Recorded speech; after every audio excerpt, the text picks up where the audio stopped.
दोस्तों नमस्कार। आप हमें जानते हैं। आज जो हम वीडियो लेके आए हैं ये वीडियो इलेक्ट्रल बॉन्ड पे है।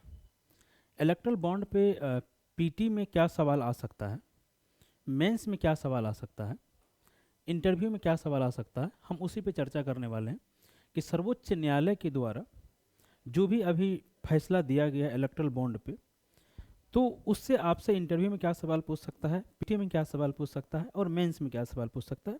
UPSC and other state PCS exam में, किसी भी पीसीएस एग्जाम को यदि आप तैयारी कर रहे हैं तो आइए उस विषय पे हम बात करते हैं कि क्या पूछ सकता है। इसके लिए मुझे व्हाइट बोर्ड लेना पड़ेगा।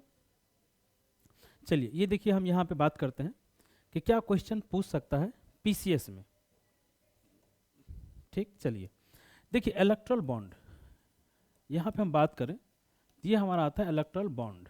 ठीक है, इस पे हम सभी पक्ष आपको बताने वाले हैं, क्या पीटी मेंस इंटरव्यू तीनों का पक्ष बताने वाले हैं। लेकिन सबसे पहले आपके लिए ये जानना आवश्यक है कि इलेक्ट्रल बॉन्ड जो है बजट 2017-18 में लाया गया था। आप जानते हैं बजट 2017-18 में इलेक्ट्रल बॉन्ड लाया गया था और 2018 से ये व्यवस्था प्रारंभ हुई थी। लेकिन जब तक आप ये नहीं जानेंगे कि 2018 से पहले व्यवस्था क्या थी, इसके पहले और इसके बाद क्या आया, तब तक आप चीज़ों को अच्छे से नहीं समझ पाएंगे।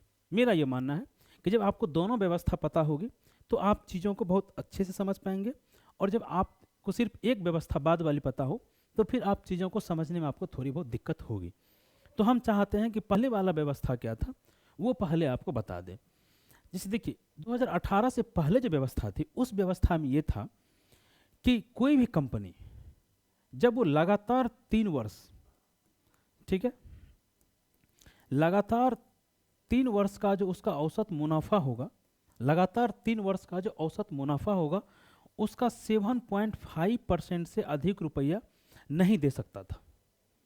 ठीक है, 7.5% से अधिक रुपया नहीं दे सकता था लगातार 3 वर्ष का ये। और दूसरा था कि 20,000 से अधिक कर्ज जो व्यक्ति देता था उसका नाम इलेक्शन कमीशन को बताना पड़ता था, उसका नाम रिकॉर्ड में रखना पड़ता था। इस पॉलिटिकल पार्टी को उसका नाम अपना रिकॉर्ड में रखना पड़ता था। यदि 20,000 रुपया से कम कोई चंदा दे रहा है तो उसका नाम बताना जरूरी नहीं था, उसका नाम का रिकॉर्ड रखना कोई जरूरी नहीं था। सिर्फ वो कह दिया कि 19,000 का चेक हमें ये व्यक्ति दिया, व्यक्ति का नाम नहीं, कोई व्यक्ति, एनीवन, कोई व्यक्ति हमको दिया। लेकिन अगर 20,000 से अधिक का चंदा उसे देता है तो पॉलिटिकल पार्टी को उस व्यक्ति का नाम रखना पड़ता था कि किसने दिया है इससे अधिक चंदा। तो मोटा मोटी ये दो व्यवस्था पहले थी। तो मैंने क्या कहा, जो लगातार 3 वर्ष जो कंपनी फायदे में रही है उसके अपने बेनिफिट का 7.5%, अनलिमिटेड नहीं, अपने औसत बेनिफिट का 7.5% से अधिक वो नहीं देता था, ये व्यवस्था थी। अब आइए हम देखते हैं कि 2018 में जो सरकार ने व्यवस्था लाई तो इसमें क्या चेंज किया। ठीक है, आइए हम देखते हैं इसमें चेंज क्या किया, 2018 में चेंज क्या किया। ठीक है, सबसे पहले RPA, representation of people act, जो हमारा 1951 का आप जानते होंगे, जिसको हम लोग कहते हैं जन प्रतिनिधित्व अधिनियम, जन प्रतिनिधित्व अधिनियम, उसमें चेंज किया गया। पहला उसमें चेंज किया गया। दूसरा हमारा इनकम टैक्स एक्ट, जो हमारा इनकम टैक्स का एक्ट है, सरकार इसको संशोधित किया, इनकम टैक्स एक्ट को सरकार संशोधित किया। ठीक है, तीसरा है कि सरकार कंपनी एक्ट, आप जानते होंगे हमारे यहाँ कंपनी अधिनियम 2013 है, सरकार इसको संशोधित किया, जो संशोधन लाया था। और चौथा जो है RBI, सरकार ने RBI एक्ट को संशोधित किया। और पांचवा है FCRA, इसको कहते हैं 2011 में शायद आया था, फॉरेन कंट्रीब्यूशन रेगुलेटिंग एक्ट, यानी विदेशी चंदा जो आपको मिलता है। जैसे आप जानते होंगे हमारे यहाँ काफ़ी सारा NGO चलता है, ठीक है, और उन NGO में विदेश से भी पैसा आता है, तो यही FCRA उसको रेगुलेट करती है। तो सरकार इस 5 कानून में संशोधन किया था। ये आपको इंटरव्यू और मेंस के लिए पता होना चाहिए था, या एसए के लिए पता होना चाहिए था। पीटी में भी हो सकता है यहाँ से किसी कानून के बारे में स्पेशल कोई क्वेश्चन आपसे पूछ ले, तो वो हम आपको आगे बताने वाले हैं। लेकिन इन 5 कानूनों में सरकार ने संशोधन किया और सर्वोच्च न्यायालय ने इन सभी संशोधनों को ही कहा असंवैधानिक। फिर असंवैधानिक किस चीज़ को कहा था? इन्हीं 5 संशोधन को सर्वोच्च न्यायालय ने कहा कि ये संशोधन असंवैधानिक है जो आपने किया था। अब इसकी आगे अगर हम बात करें तो सरकार जब 2017 और 18 के बजट में ये लेके आया था, 2017 और 18 के बजट में जब ये लेके आया था बीयूडी, तो इसमें क्या किया था उन्होंने? आप जानते हैं कि हमारे बजट के टाइम पे 3 विधेयक आता है। एक आता है वित्त विधेयक जिसको हम लोग कहते हैं फाइनेंस बिल, एक आता है विनियोग विधेयक, ठीक है, और एक आता है धन विधेयक जिसको हम लोग कहते हैं मनी धन विधेयक। तो आप ये जानते हैं कि धन विधेयक पे लोकसभा अध्यक्ष, ठीक है, लोकसभा अध्यक्ष का अधिकार होता है कि वो किसी बिल को अगर धन विधेयक बता दे तो राज्यसभा में उस पर सिर्फ चर्चा हो सकती है, मतदान नहीं हो सकता है। तो सरकार ने जो इलेक्टोरल बॉन्ड वाला बिल लाया था इसको धन विधेयक यानी मनी बिल के रूप में लेकर आया था, ठीक है, ताकि राज्यसभा में किसी तरह का कोई अड़चन पैदा न हो। आप समझ गए? तो पीटी में यह सब क्वेश्चन आपसे पूछ सकता है। तो धन विधेयक के रूप में सरकार इस चीज को पास कराया था। अब हम बता रहे हैं कि इसमें प्रावधान क्या किया गया था। जो हमारा इलेक्टोरल बॉन्ड है, ठीक है, इस इलेक्टोरल बॉन्ड में क्या प्रावधान किया गया था। तो आइए हम नेक्स्ट स्लाइड पे उसको लेते हैं कि प्रावधान क्या था, ठीक है, इलेक्टोरल बॉन्ड के प्रावधान। उस प्रावधान की हम लोग बात करते हैं कि क्या प्रावधान था। इनमें इन्होंने कहा था सरकार ने कि कोई भी कंपनी, एनी कंपनी, कोई भी कंपनी, ठीक है, कितना भी चंदा दे सकता है, कितना भी चंदा दे सकता है, कोई रोक नहीं है। पिछले वाले में क्या था? 2017 से पहले हमने बताया कि 7.5% अपने बेनिफिट का, अपने प्रॉफिट का, अपने मुनाफा का, लेकिन सरकार ने इसे अनलिमिटेड कर दिया।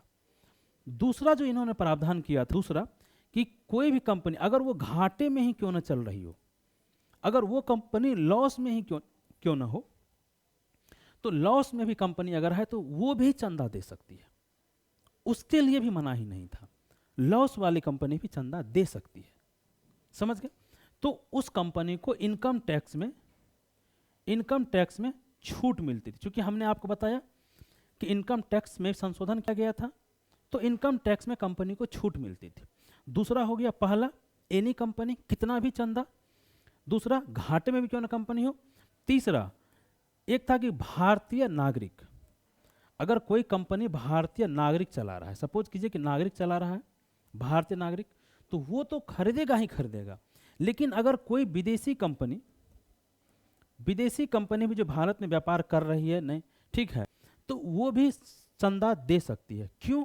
क्योंकि हमने बताया कि FCRA को संशोधित किया गया था, तो ये विदेशी कंपनी के लिए किया गया था कि यदि विदेशी कंपनी भी चाहे भारत में किसी पॉलिटिकल पार्टी को चंदा देना तो वो दे सकती थी। तो आप समझ गए कि चंदा खरीद, इलेक्टोरल बॉन्ड कौन खरीद सकता था, समझ गए? और उसके तो यही समस्या था कि भाई आप ही सोचिए कि कोई कंपनी जो घाटे में है, तो घाटे वाली कंपनी आखिरकार सरकार को चंदा क्यों देगी, किसी पॉलिटिकल पार्टी को चंदा क्यों देगी, ठीक है, किसी भी पॉलिटिकल पार्टी को घाटे वाली कंपनी चंदा क्यों देगी भाई? इसका मतलब है कि उनको ये उम्मीद है कि ये पार्टी अगर सत्ता में है या सत्ता में आएगी, सत्ता में है या सत्ता में आएगी, तो मुझे बेनिफिट मिलेगा।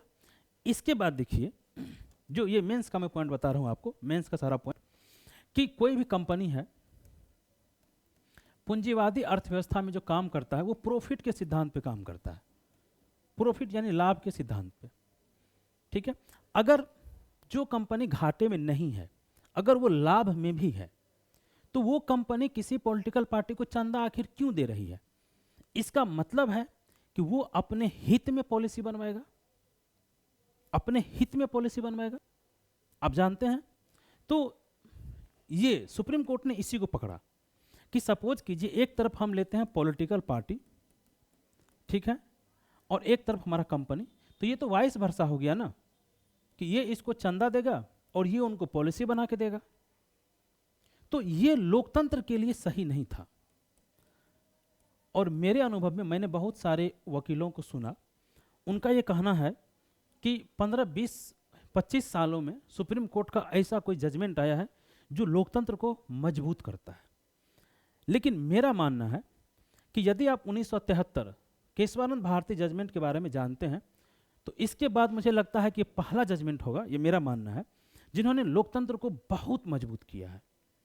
केशवानंद भारती बाद में क्या किया कि संविधान का बेसिक स्ट्रक्चर सुप्रीम कोर्ट ने कहा कि हम परिभाषित करेंगे कि पॉलिटिकल पार्टियां अपने सुविधा अनुसार उस बेसिक स्ट्रक्चर को चेंज नहीं कर सकता है, ताकि लोकतंत्र हमारे देश में एस्टेब्लिश्ड हो, जनता का विश्वास लोकतंत्र में बनी रहे और सर्वोच्च न्यायालय में या संवैधानिक संस्थाओं में बनी रहे।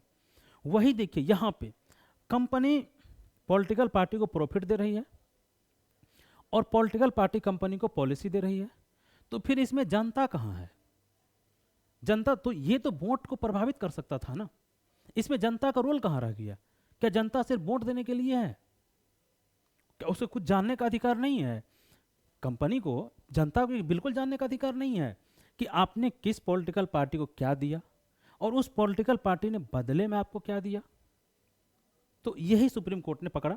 तो ये लोकतंत्र को एस्टेब्लिश्ड, यदि आपसे न्यायिक सक्रियता, जुडिशियल एक्टिविज्म, ठीक है, पे कोई सवाल आता है, शक्ति पृथक्करण, पावर ऑफ सेपरेशन पे कोई सवाल आता है, जैसे कुछ दिन पहले यूपीएससी ने एक ऐसे पूछा था, भारतीय लोकतंत्र किस दिशा में, ऐसा कोई ऐसा था, थीम था इसी का।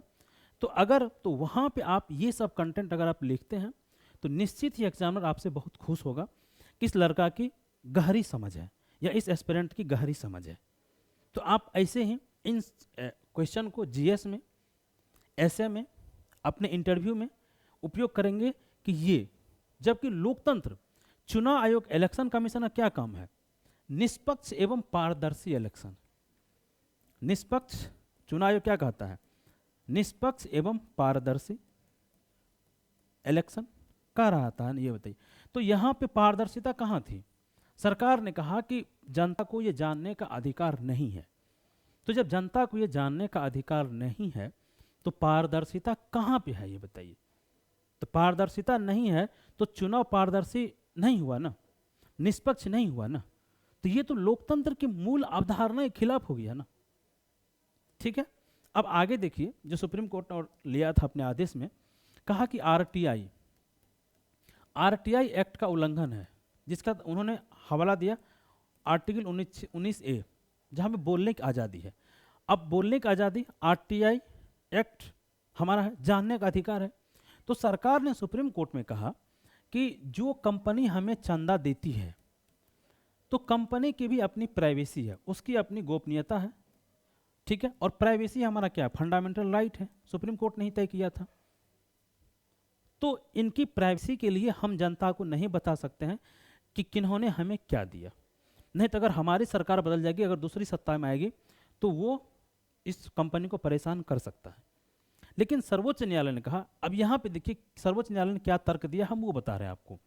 सर्वोच्च न्यायालय कहा कि जो ये हमारा बैंक है एसबीआई, कोई भी व्यक्ति एसबीआई से ही सिर्फ बॉन्ड खरीद सकता था। कोई भी व्यक्ति या कोई भी कंपनी सिर्फ एसबीआई से ही बॉन्ड खरीद सकता था, ठीक है। अब ये क्या करता था, बॉन्ड खरीद के उस पर कोई नाम नहीं लिखा रहता था, वो किसी पॉलिटिकल पार्टी के दफ्तर में जाके फेंक दिया। लेकिन आप भी जानते, फेंकने उकने वाली बात होती नहीं है। उसके जो मित्र लोग रहे होंगे पॉलिटिकल पार्टी और इंडस्ट्रियलिस्ट के, वो उनको जाके पकड़ा दिया कि भैया ये है, लीजिए, हमने आपको दिया, ये है। तो हर पॉलिटिकल पार्टी को पता है कि हमें किन व्यक्ति ने चंदा दिया है, उस सबको, उस हर पॉलिटिकल पार्टी को पता है। अब ये कह रहा है कि एसबीआई कह रहा है कि ये एसबीआई जानकारी किसी को नहीं देगा। सरकार का ये कहना था कि ये जानकारी सिर्फ एसबीआई के पास है, चाह के भी ये जानकारी कोई नहीं ले सकता। एसबीआई जानकारी डिस्क्लोज नहीं करता है। लेकिन अब देखिए, एसबीआई सरकारी बैंक है। सुप्रीम कोर्ट ने यही कहा, विपक्ष न्यायालय ने जो तर्क दिया, दलील दिया सर्वोच्च न्यायालय में, कि भाई एसबीआई सरकार का एजेंसी जो है वो जब चाहे एसबीआई से डाटा ले सकता है कि मुझे ये जांच करनी है। तो एसबीआई सरकारी बैंक है, सरकार तो गवर्नमेंट तो एसबीआई से ले सकता है तुरंत कि बताओ भाई कौन पॉलिटिकल पार्टी को कौन कौन आदमी चंदा दे रहा है, कांग्रेस को किसने दिया, बीजेपी को किसने दिया, उसको किसने दिया। तो जो पार्टी केंद्र में सत्ता में है, एसबीआई केंद्रीय बैंक है, सेंट्रल बैंक है, भारत सरकार के अंदर काम करती है, तो वो तो उसको बता ही देगी। तो बोला ये पारदर्शिता, ये जो हमारा गोपनीयता, तो गोपनीयता तो बची नहीं। इसका मतलब है कि सरकार को सब कुछ पता है, लेकिन जो लोग सरकार से बाहर हैं, जैसे आम जनता या विपक्ष, उसको कुछ नहीं पता है। तो फिर ये व्यवस्था पैरेलल कैसे हुई, सेम प्लेइंग फील्ड कैसे दे रहा है।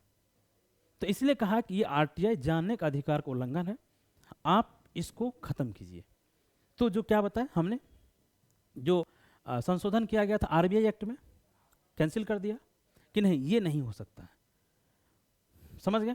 ये तीसरा लिया कि सरकार के पास सारी जानकारी है लेकिन सिर्फ विपक्ष के पास जानकारी नहीं है, तो सर्वोच्च न्यायालय ने इसको भी खारिज कर दिया।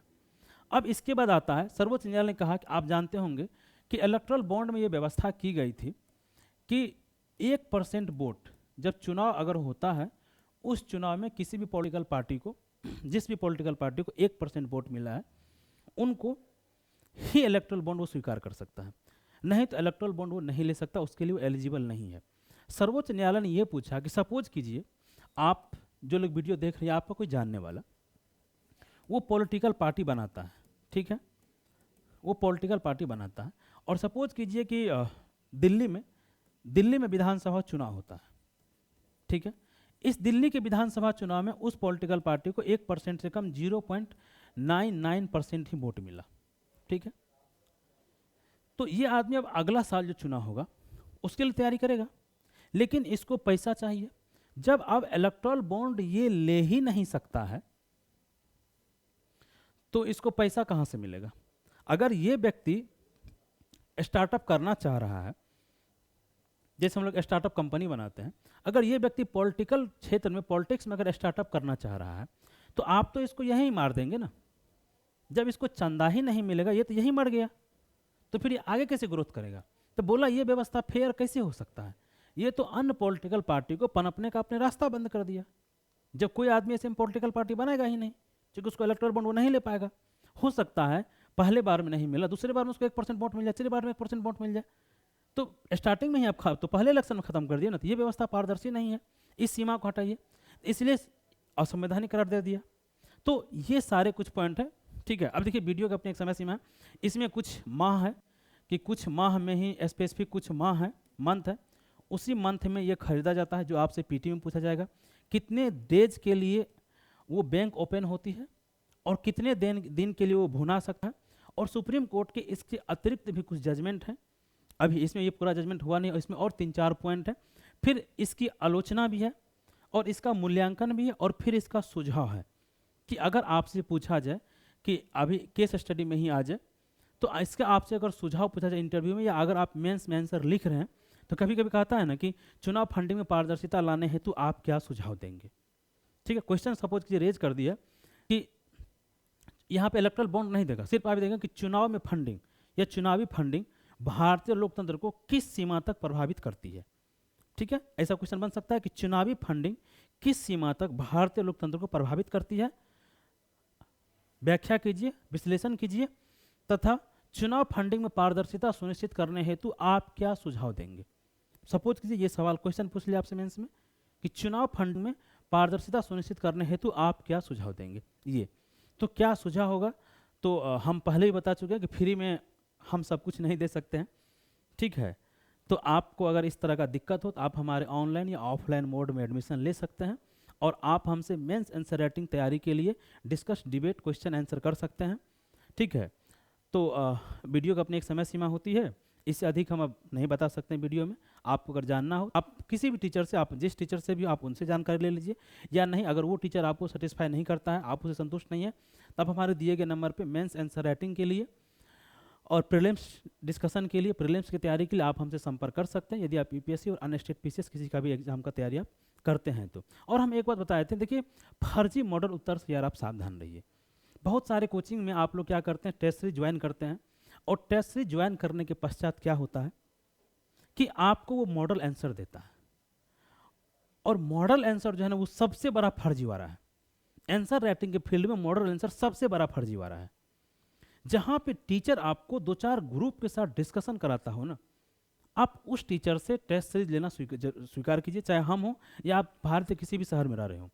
जब आप टीचर से डिस्कशन और डिबेट करते किसी टॉपिक पर आधा घंटा 1 घंटा 2-4-5 लड़कों के बीच में, तो वहाँ आप काफ़ी कंसेप्चुअल क्रिएटिव मिलते और बहुत सारे सवाल पूछ सकते हैं। मैं बता रहा हूँ कि मुखर्जी नगर का सबसे बड़ा फर्जीवाड़ा है किसी भी संस्थान का, पटना में हो, इलाहाबाद में हो, दिल्ली में हो, कहीं भी भारत के किसी भी शहर में मॉडल आंसर सबसे बड़ा फर्जीवाड़ा होता है। आप कहिए टीचर को कि सर सामने आप हमको आंसर लिखाइए, ठीक है, या आप हमको इस पर डिस्कशन कीजिए, डिबेट कीजिए, पॉइंट बताइए। तो ये हमारे द्वारा किया जाता है, और अगर कहीं किया जाता है तो आप कीजिए, नहीं तो आप हमसे संपर्क कर सकते हैं। और इसके विषय में आप पूरा पढ़ लीजिएगा, क्योंकि कुछ मंथ है, हम एक बार सिर्फ बता देते हैं कि जनवरी, अप्रैल और जुलाई और अक्टूबर, ये 4 मंथ हैं जिसपे कि ये खुल सकता है, जब आप खरीद सकते हैं, ठीक है। जनवरी, अप्रैल, जुलाई और अक्टूबर। तो ये क्वेश्चन आपसे पीटी में पूछ सकता है कि किस किस मंथ में ये खुलता है। तो ये 4 मंथ है, बाकी कितने दिन के लिए है खुलना और कितने दिन के लिए वो भुना सकता है। और सुप्रीम कोर्ट ने आगे इस पर क्या कहा कि कब तक इलेक्शन कमीशन को अपनी डाटा देनी पड़ेगी। और यहाँ पे एक चीज़ है, अब देखिए, राइट टू इन्फॉर्मेशन को सरकार ने बरी कर दिया, लेकिन उनकी प्राइवेसी का क्या। तो यहाँ पे जो सुझाव होगा, सुझाव आप अपने हिसाब से तैयार कर लेंगे, और अगर नहीं कर पाएंगे तो आप हमसे संपर्क कर लीजिएगा। हमारे ऑफलाइन या ऑनलाइन मोड में कहीं भी एडमिशन ले सकते हैं। वीडियो अगर आपको अच्छा लगा हो तो वीडियो को लाइक कीजिएगा, चैनल को सब्सक्राइब कर दीजिएगा। बहुत बहुत धन्यवाद आपको।